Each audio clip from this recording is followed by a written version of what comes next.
Pabirong sinagot ni Pangulong Bongbong Marcos ang pahayag ni dating Pangulong Rodrigo Duterte kaugnay sa pagpatay sa mga senador. Tiniyak din ni PBBM na hindi raw sila magsasalita ng masama, mananakot at magmumura sa kampanya. Nasa frontline ng balitang yan si Rainiel Pawit.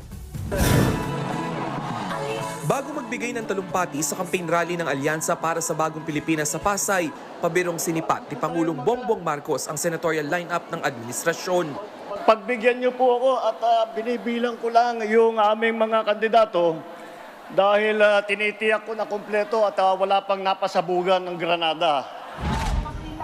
Ginawa ni Marcos ang kanyang pasaring matapos ang kontrobersyal na pahayag ni dating Pangulong Rodrigo Duterte. Nabanggit kasi ng dating Pangulo na dapat patayin ang 15 senador para makapasok sa Senado ang kanyang mga kaalyado.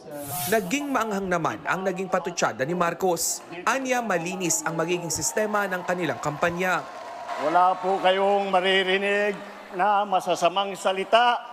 Wala po kayong maririnig na panakot. Wala po kayong maririnig ng pagmumura. Ipinangako rin ni Marcos na sa ilalim ng kanilang liderato, walang mangyayaring kaliwat ng patayan. Magkakaroon din umano ng disenteng trabaho na hindi tulad ng pogo. Tingin ni senatorial candidate Tito Soto, biro ang sinabi ni Duterte. Pero may paalala siya sa ibang kapwa-kandidato. Pagka pinag-uusapan mga issues, it's better we stick to the issues. Once you start attacking personal attacks on anyone, you have lost the debate. Si senatorial candidate Benhur Abalos ayaw paapekto sa negative campaigning. Hindi po kami affected dito. Makakampanya kami, magtatrabaho kami, lalatag namin ang aming performance at tuloy-tuloy namin manunuyo sa mga butante.